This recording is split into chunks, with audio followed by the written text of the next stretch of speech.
The typical developmental dialogue takes place the same way. If you would be my boss, you would say like, let's talk about your strengths. And then we pin down a few of the strengths. And then you say like, okay, let's now talk about your development areas.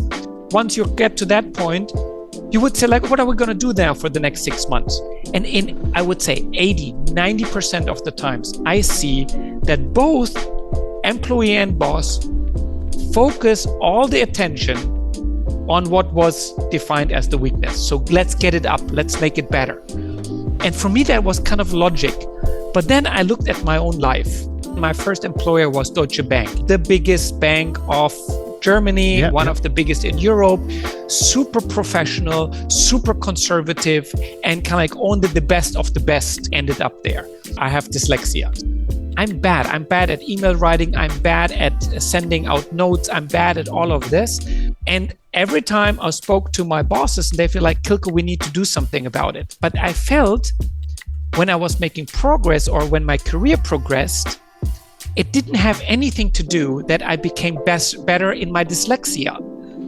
I actually was promoted because I was finding more space to play my superpowers.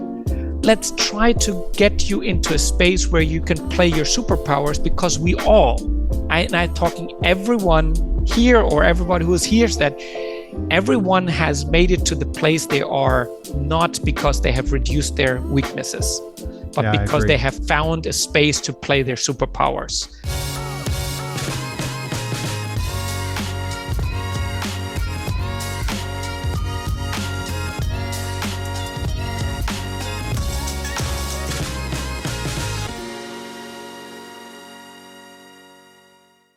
Quilco, welcome to the show, my friend. How are you? I'm doing very well. How are you? I'm so happy we connected because I need a new wardrobe. That's how we're starting the podcast. How are things? How are you? I'm doing quite well. I mean, like the spring is coming up in Berlin, and that's nice. And well, business is still tough because the customer sentiments are still not that exciting, because there's still a lot of uncertainty around in the business, at least around here. And but otherwise, I'm doing really well. Amazing. Tell everyone a little bit more about your role, but also the organization, because I think what you're doing is really interesting. So tell everyone a little bit about your role and the business. Okay, role is very easily to be explained. I'm the Chief People and Culture Officer. So we decided to actually call it CPCO because we wanted to have the C of culture in there. I think I'm the only one I've never seen. I only saw CPOs, but we can't do that in my company because P stands for product in our company. So there's already a Chief Product Officer. So I couldn't be the Chief People Officer. So we added the culture because that's what my team is called. And I have the privilege to lead here the people organization at Outfittery. And for the people that don't know, Outfittery is a company that is helping people to find their personal style, ideally. So there's two main target groups. These are either people who are like myself, people who don't really like shopping, or there are people that just don't find time for shopping. And these people we are serving by that you have a personal stylist that puts together a box for you depending on your needs or on inspiration. If you want to be inspired, you get it at home, you try it on, you can ask your family and friends what looks good on you, and then you keep the pieces that you like. And you send back everything else, and you only pay for the pieces that you keep.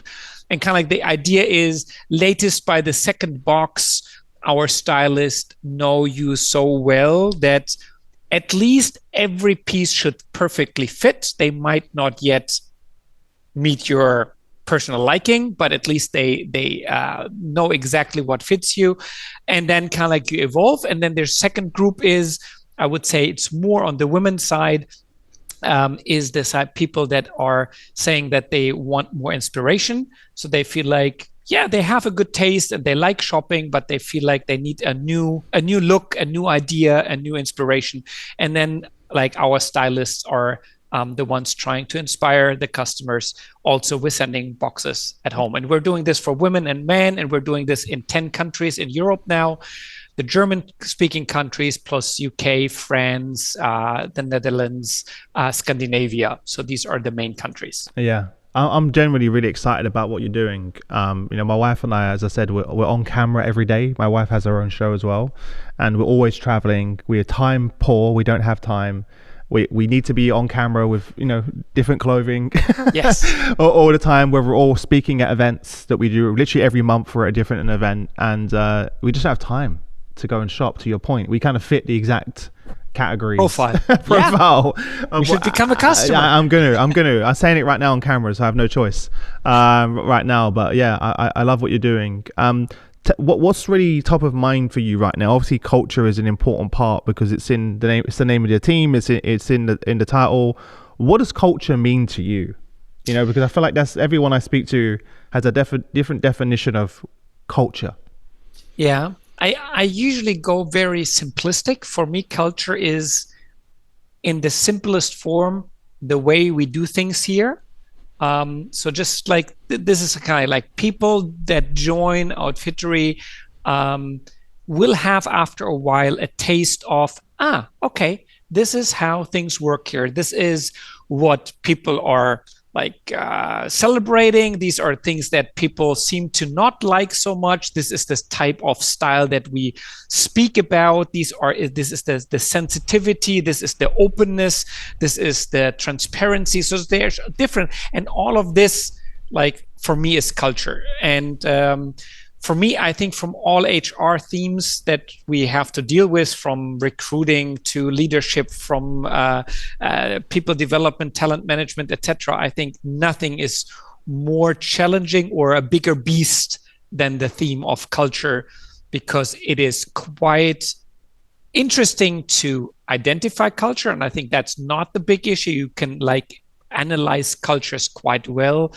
But then the next step of shaping culture, saying okay, how can we actually adjust the culture so that it is beneficial for the employees, but also for the business? I think that is the beast of all themes that we have in people and culture, or in human resources, however you call it.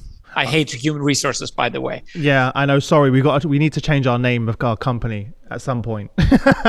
When we started the company, HR was the name. This is absolutely 20 years ago. Exactly. That's when I started my career 27 years ago. When it became international, it was HR. It was personnel, no right? Second thoughts. Personnel before HR. When I started, It was personnel. Then it was HR. And I had no problem with that. But then later on, realizing it's human resources. We're making. I'm a resource. No one wants to be a resource. It sounds like we're just next to capital or real estate. We're just one thing to be used, and I feel like no, humans are something different. So yeah, HR is a little difficult now. When I think human resource, I feel like we're the people in the Matrix. Exactly.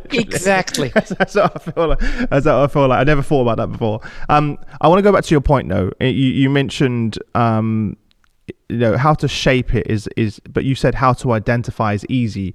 What does that look like for you? Because you mentioned that's the part which is less challenging, but shaping culture is a bit more difficult. But how do you identify what aspects of your culture are working and helping create a better employee experience, a better customer experience? How do you do that?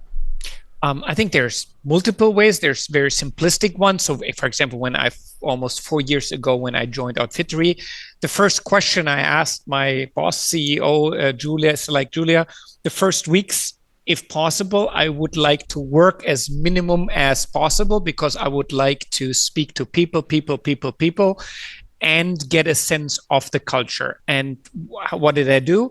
I put up a list of questions which were identical to each person that I talked to, no matter if it was C-level or if it was just some trainee that just joined recently, just asking these questions of what do you like? What is it like? How does it feel like? How would you describe Outfittery, etc.? So there's very simple questions. And once you get to a certain number of people, you realize, okay, this theme is coming again and again and again. And you can do it both on the good and on the bad. So like if you ask, like, what do you really not like here? Like, what is ticking you off? What is annoying, etc. Again, like some people are very individualistic, but over time you get like the same topics. And if you kind of like measure, you can do that very, very structured, and you can ask consultants to come in. But I feel like usually to get to a feeling of what the culture is like, you can pretty much do that on your own. You just need time to speak to as many people as possible. And then I put out that kind of like this wordle of like, okay, on the positive side, I'm hearing these themes and some are sticking out. These are I'm hearing most often. And on the negative side, the same. Like it looks like we're like this, and these are things so you're that very we are transparent. really not good at. So you were very transparent with that as well. Oh, super. Like first to the executive team. So it's like, okay, this is what I found. Like I just came in and this is how I get the impression, and ask them like, if you look at this, does that make sense? Like you're here, you have founded the company, you are here for many years. And usually they say like, yeah, you're probably, yeah, the people are probably right. Yeah, these are like, they're celebrating the positives, but on the negatives, kind of like, shit. Yeah, that's probably us. Yeah. And that's kind of a good start. And then you can verify, for example, then later on, I introduced that we're going to do like surveys, employee surveys, like twice a year, one big one and one pulse check. And depending on the themes that you ask for, you can verify like, okay, if people are neutral, like nobody knows who they are, they can say whatever they want to, they can rate however they want to, you can get confirmation if your assessment, your original, was kind of like to the point. More of a data-driven approach. Yeah. Yeah. What were some of the positives that came out? Positives on our end was super dynamic. I mean, very fast and agile in taking decisions, testing things, checking out if it works. If it works, great. If it doesn't work, we have learned something. Let's like do something else instead. So that dynamic in speed was one of the biggest themes. Another one which I love very much was the theme of respect, and what you in the bigger bubble you would call it like the diversity and inclusion piece, where people really felt like they can have psychological safety, so they can be the ones they really are. They don't need to like do all this masking like I'm Quilco for my boss, I'm Quilco for my team, I'm Quilco for my family at home. But it's kind of like, no, we want the people to be themselves when they come here. So these were on the positives. On the negatives, usually it's a little bit the flip side. Like, for example, on the speed side is we always have, I would say, against also the big corporations, etc., a quality topic. Because if you're so fast and if you're trying so many things, kind of like, then usually you don't have the diligence to like make it really, really good. And that's often a problem. Sometimes it doesn't matter. But sometimes it's kind of like, oh gosh, we should have spent more time. Or yes, we did something, but looking backwards, it wasn't really stellar. So kind of like that were themes that came up when I joined the company. Yeah. So once you gathered that, firstly, I love the fact that you got out of the office and actually spent time speaking with employees. I think even, I was speaking to a CHRO the other day who was on a plane flying all over the world to different manufacturing sites and plants, etc., to be there firsthand, right? We're talking a 50,000 plus employee organization, but she's like, Chris, it's important I get out there and have these conversations. Yes, absolutely. Yes, I can do a survey, but that doesn't really show the respect and the thoughtfulness of actually traveling to meet these people where they're at and truly in experiencing what they're doing on a day-to-day basis in their role. Then you followed up with the more quantitative approach with the pulse surveys, etc., to then have the data. And then you combine the both with the feedback from the board. You have a very clear picture. Exactly.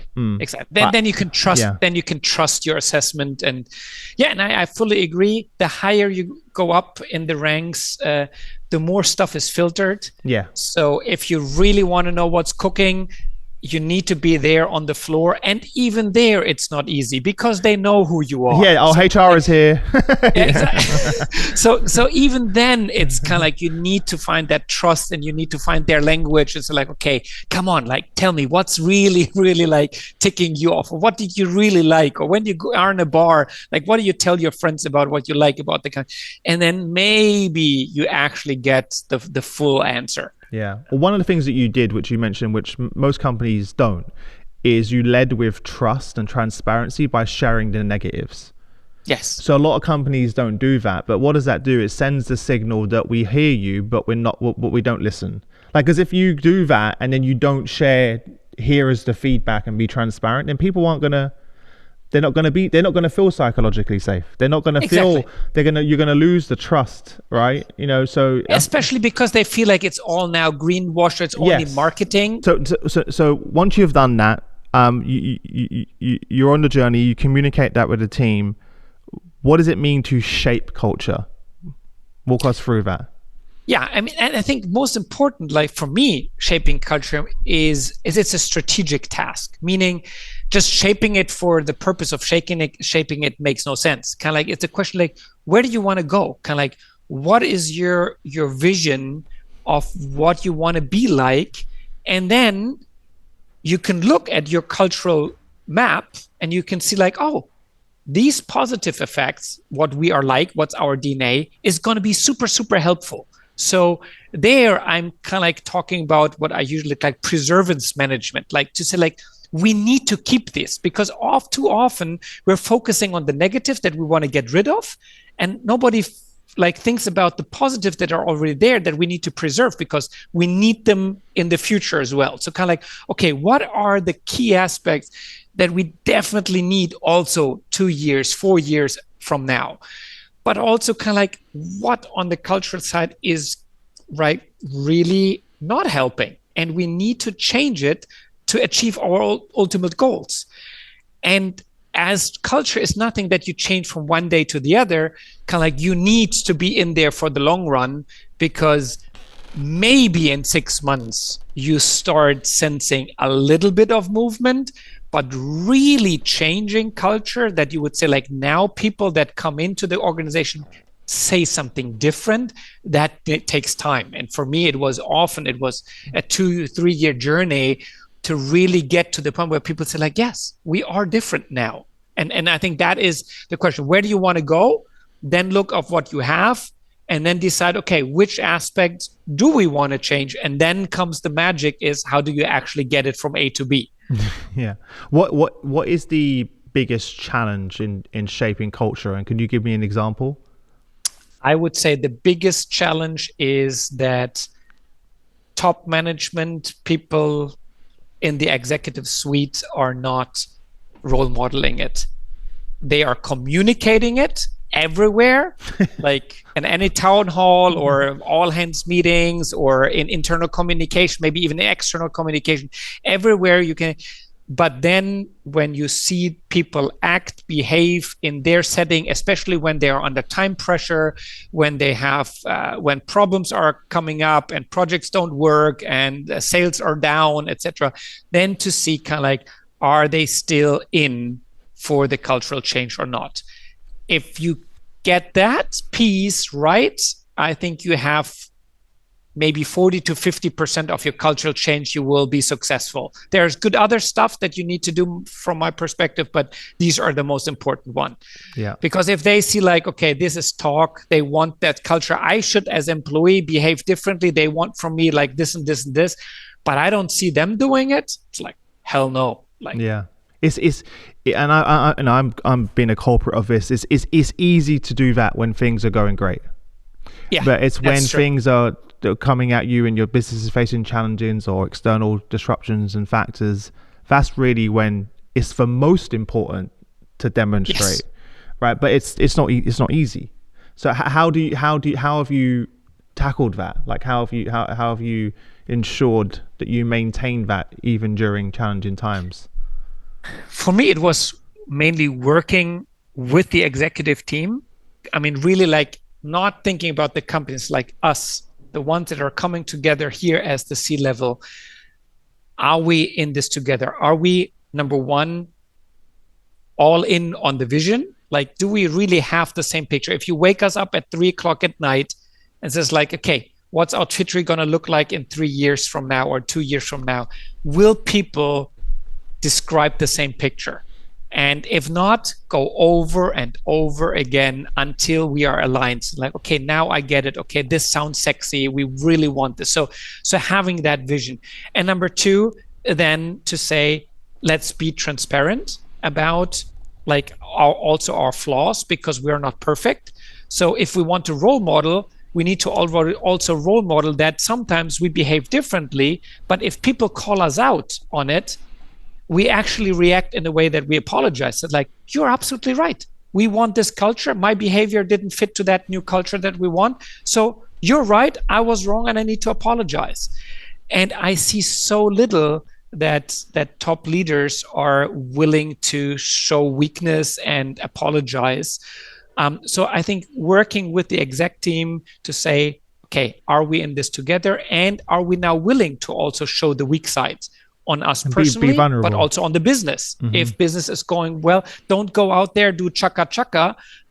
If at the end you're saying like, no, we are struggling and we need all of you and we want to be completely transparent with all of you. And that builds trust. And that, I think, is the best step to then shaping culture further. Yeah. And I love that point, by the way, because that builds that, also creates that psychological safety where leaders, like leading with empathy and being vulnerable is not a weakness, it's a superpower, right? Like the more vulnerable and open I can be with my team, I used to think that they would see that as like a sign of weakness or be scared and leave the company, etc. Whereas actually people lean in even more, right? And they're even more engaged and they go above and beyond, right? And they feel like, oh, okay, this is like, I had the same example when I was going through the pandemic. We lost 90% of our revenue because we did in-person events. And I had to come to the team and say, I don't know what we're going to do. I don't have a plan, but together we're going to create this plan and we're going to get through this together. And that was one of the hardest things that I ever had to, because everyone's looking at me like, what do we do, Chris? Exactly. And I'm like, I don't probably have the solution, and telling them you don't. Yeah. Yeah. And I was really worried about that, but actually the response was the opposite. People kind of worked harder. They showed up as in full selves even more. They actually then could share more of the challenges that they were facing with me. They felt safe that they could do that as well. But that's not easy. And traditional leadership, when I first became a leader 20 years ago, that you didn't do that. It was kind of, you are supposed to have all the answers, command and control. So it's quite a lot to unlearn. Exactly. And I think that's where the magic of, I think, our profession is, working with humans, is that often the reality contradicts like the concept. So as you said, like, I didn't have the answer and actually it helped us bond and get over it. For me, another example is, like, when people want to build trust, like usually people think like saying like, can I help you, is the best way to get trust. But if you look in science, it's not. The best way to get trust is if you ask for help. Like if I ask you, like, Chris, like, I don't know, can you please help me with that struggle that I have? Interestingly enough, why does that? But it does create trust on your end into me. Even though I just said, like, I'm not the superstar and I need help. Like, usually it should deteriorate trust, but it doesn't. It's exactly the opposite. So I think sometimes the magic of working with humans is exactly that things are not so linear as we often think they are.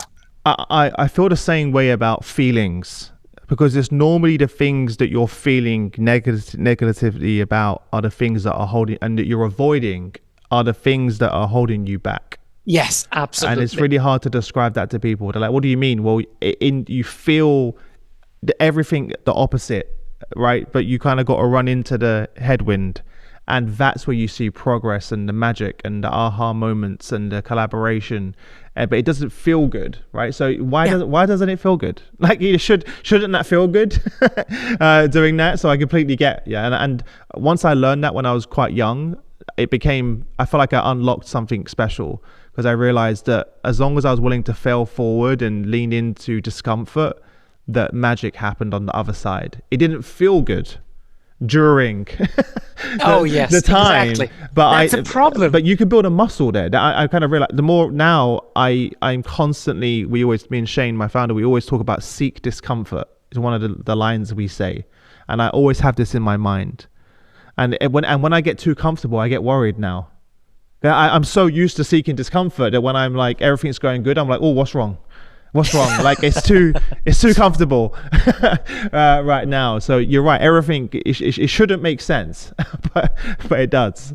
Yeah, I love that. Yeah, one of the things you spoke about as well is a lot of people focus on trying to fix weaknesses instead of focusing on the superpowers that each individual has. And I love the word superpower, by the way, because my coach always says to me, Chris, your superpower is resilience.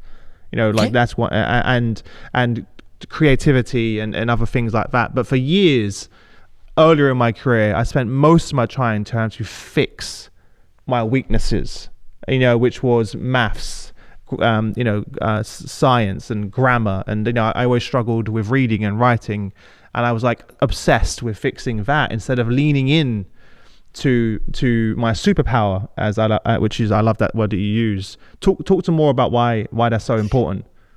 Yeah, for me, it was both a personal journey, but also a professional journey. I come from the same spot as you, but the problem is what I learned, like in university or in the first companies where I was working in human resources or personnel departments. I had this disconnect. What was the disconnect? The typical, and I would say in so many companies until today, the typical developmental dialogue takes place the same way. Like if you would be my boss, you would say like, okay, Quilco, like we have this quarterly or half year or once yearly talk. Like, so let's talk about your strengths, kind of like, and then we're pin down a few of the strengths. And then you say like, okay, let's now talk about your development areas, which I already hate because it already indicates development areas means that's probably where we need to put the focus on the development. I learned later on that's just a fact because the US is so polite that they didn't want to speak about weaknesses any longer. And they were looking for a different word of weaknesses. So they decided to call it developmental areas. And then once you get to that point, you would say like, okay, what are we going to do now for the next 6 months? And I would say 80-90% of the times, I see that both employee and boss focus all the attention on what was defined as the weakness. So let's get it up. Let's make it better.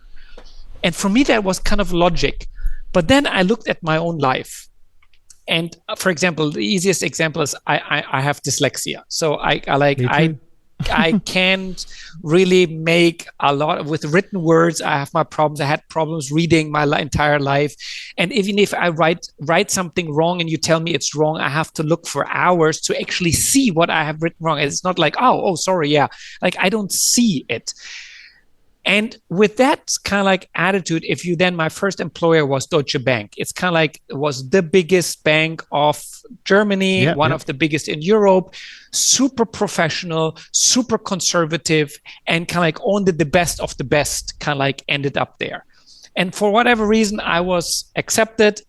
And then I realized kind of like, I'm bad. I'm bad at email writing. I'm bad at sending out notes. I'm bad at all of this. And every time I spoke to my bosses, and they feel like, Quilco, we need to do something about it. But I felt when I was making progress or when my career progressed, it didn't have anything to do that I became better in my dyslexia.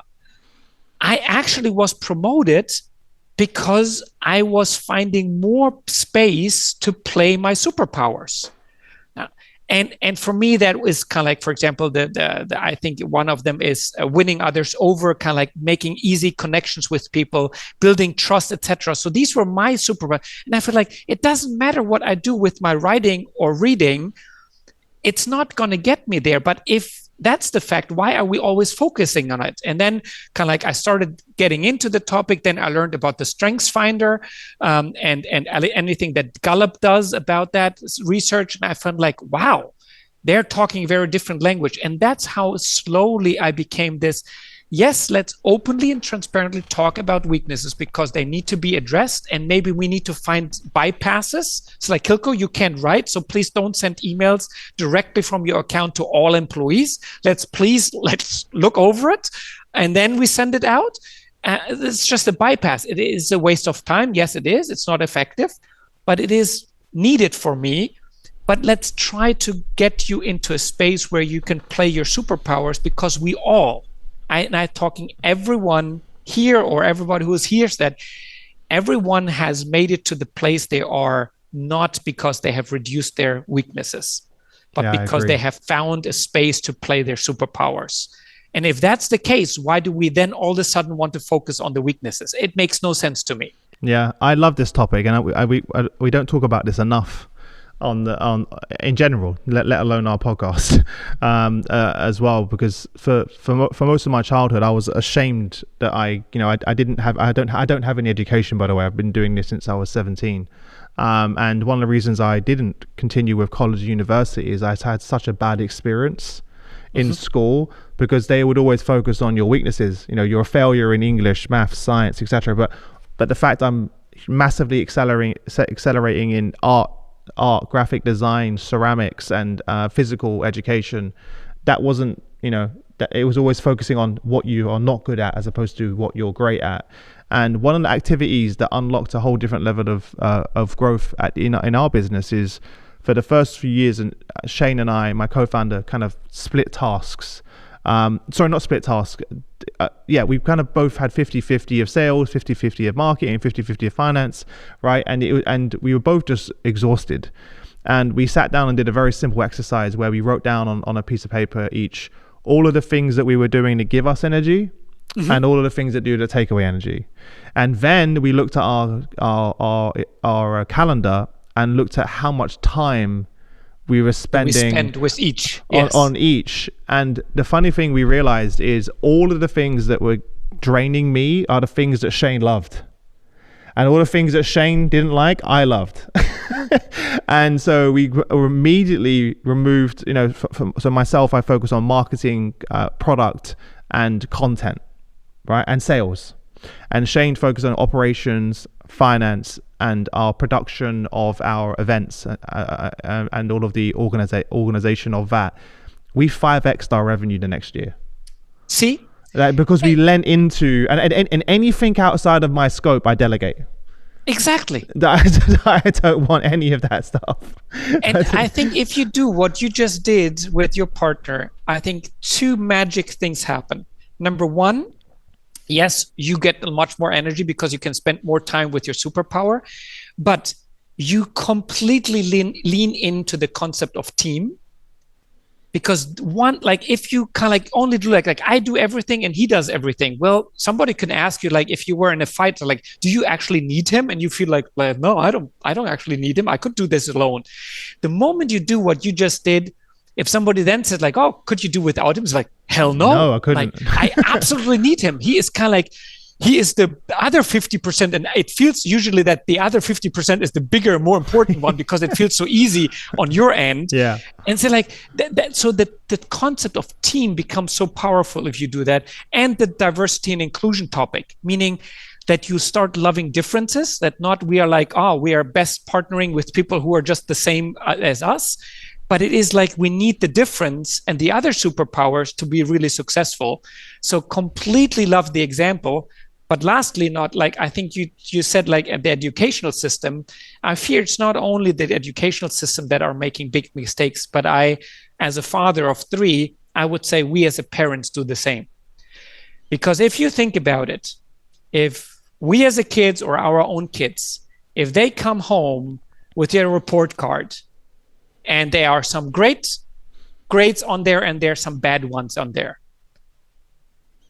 what do? We look at in 90% of the time we talk about, let's give you an extra curriculum support on your bad ones. Oh, you're bad in math? Let's give you some support and a tutor in math. Oh, you're bad in languages? You need a tutor in languages.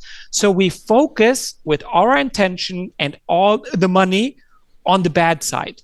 What would happen to our kids If you bring the report card back and say like, okay, what are your 2, 3 best grades? Oh, it's sports, it's math, and it's, I don't know, it's science.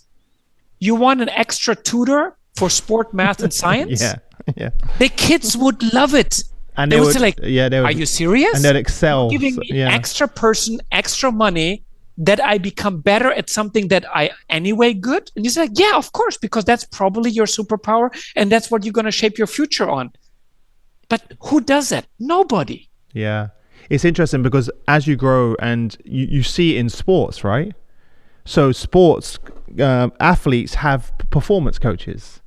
So they're already incredible at tennis and they have this coach that helps them excel even further. But we don't do that with our kids or our employees.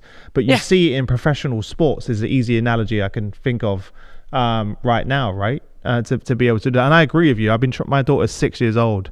And whenever I do the parents' evening, even when the teacher's giving you feedback, they spend most of the time talking about the negatives. And I'm sitting listening to Robin's teacher and I interrupted her. I was like, what about art? Because she loves art. What about, the creative side? What about what about the technology? Because she loves she does a little bit of coding. We have a little app that we use for kids. And she's like, oh, didn't even speak about that. And then she's like, oh, by the way, here's an entire art book. Robin loves art. And here's all of the stuff she's done. I was like, well, why did you not mention any? Exactly. I think the entire system is so focused on the negatives, on the weaknesses. And that's kind of like why I'm so passionate about it. I love this topic. Because I think it just doesn't help us and it doesn't help companies. Yeah. And I mean, you have to do it. I know I've got to let you go at some point. We're going to have to do a whole other podcast about this, but that's one of the things that AI has unlocked for many people. I don't have to worry about my emails anymore because I have I have AI to help me. A lot of the weaknesses or perceived weaknesses that we have, technology really can help unlock a lot of that right now. And what would really be painful for me to write now I can do in AI because I can create creative prompts, which is because I'm a creative person. So I'm leveraging a technology in a creative way, to be able to get what I need from it without having to, go through the pain. Yeah. And I'm not creative at all, but kind of like since my power is the communication side, so I started using my communication strengths with ChatGPT. So like, okay, this is kind of like good, but it's not my style. I wouldn't write it like this.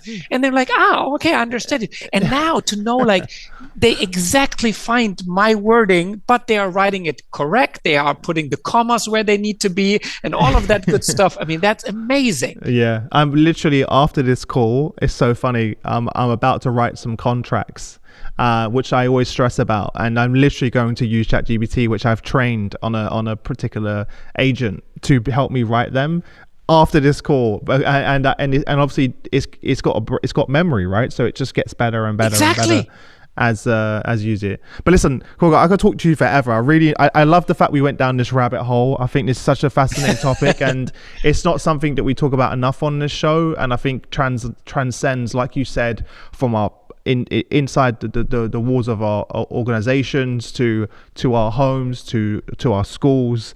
This is fundamentally a topic that has profound impact, right? And not just on business, but on society as a whole. So I appreciate you taking the time to join us. What would be your parting advice for everyone? And then where can people connect with you if they want to reach out and say hi?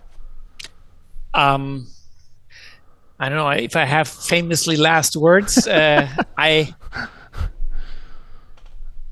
I would just say, I think everybody who works in the people space, if they get frustrated, I would still tell them like take the second and reflect that I think we have the most wonderful jobs on the planet because we can work with humans, and there's nothing more exciting than working with humans.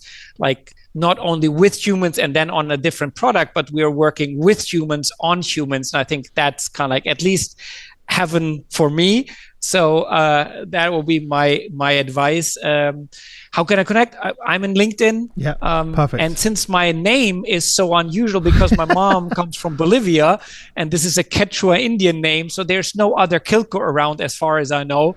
So kind of like everybody can super easily find me. Yeah, you're the first Quilco I've come across. Yeah, Quilco, I'm sure. And it's Hasemann. It's Hasemann. It's a very, very German conservative last name because my mom met my father in a train in Germany and never left. Oh, and so really? that's how they kind of decided the first names go to like the Bolivian side and the last name is going to stay German. Interesting. Well, that'll be easy. Or to make it easier, and whoever's listening right now, the link it will be in the description below to connect with Quilco, and also be a link to Outfittery as well if you want to check it out as well. But thank you for taking the time to join the show. I really enjoyed our conversation, and I wish you all the best until we next speak. Thank you, Chris, and you have a good time and good luck with the contract writing. Thanks. Bye-bye. Thanks. Bye-bye.